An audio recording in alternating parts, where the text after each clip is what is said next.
Hey Ben, so this is our next play we're going to want to install, and ideally we would like to be looking at this on Monday. This is East 6GO, or its opposite side would be West 7GO. This is a play where we're trying to run right between the tackles, but we're going to make it look like 88 reach. I'll go over the play. Right now we're probably only running this from this one formation. But I'll go over the play, and for everybody except for the tight end, I'll go quickly. And for the tight end, I'll break it down a little slower, especially so you can understand what we mean by the term down block. So let's take a look at what happens on this play. For East 6GO, our wide out and our slot have the same thing they did on 88 reach. They're running a bubble. Again, if the quarterback sees that he has numbers, he's going to throw that bubble. If he doesn't, he's going to run the play. Here's what happens on the play. Our jet comes across, and he's not going to get the ball. But he's going to give us a super fake, and he's going to go wide to see if we can draw some defenders out.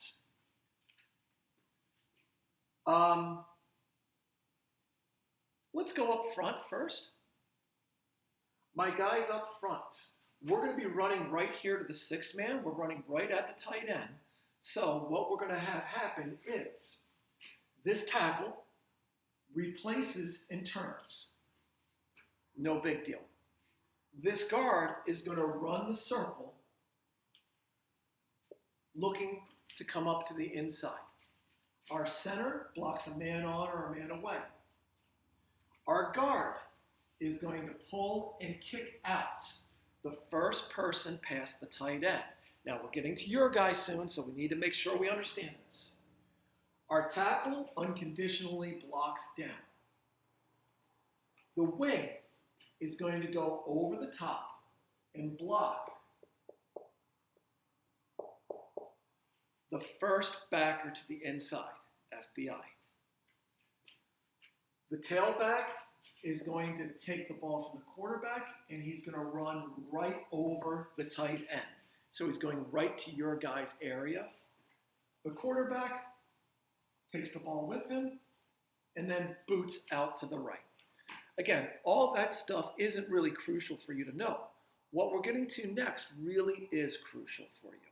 So let's talk about the tight end's role on this play, because the tight end is the most important blocker. Maybe that's not fair. Okay, so the tight end on his wrist coach is going to have his blocking assignment. And his blocking assignment is going to read this.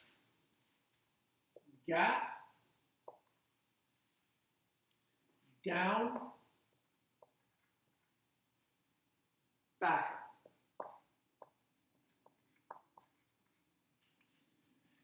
Those are his three rules. He has to first protect his inside gap. If there's no threat in his inside gap, he has to look down to the tackle and block there. If there's no threat in his inside gap and there's no threat to that tackle, then he's going to proceed up to the backer and block him. Let me show you what that looks like in the diagram. I'm going to erase a few things to be able to draw some defenders to illustrate each one of these.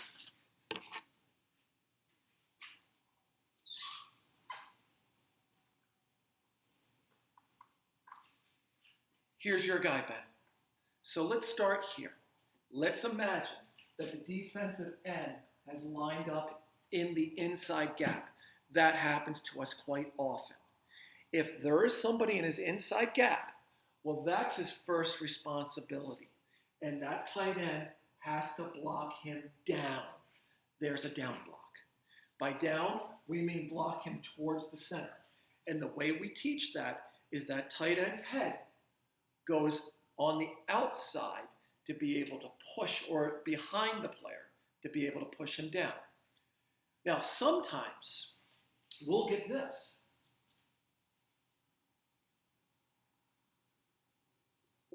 That end will line up head up on the tight end and slam into that gap.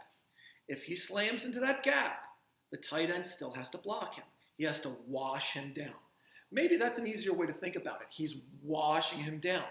Why is he washing him down? Because again, this guard is going to kick out, push out the first player past the tight end, and that's where we're going to run the ball. So the tight end is the inside of the wall. That pulling guard is the outside of the wall. They're going to pry open the hole that that tailback is going to run through. So that's our first scenario, gap. Now, check it out. If there's nobody in the gap, but there is a player right on this tackle, then the tight end has to block him, and that's the down block.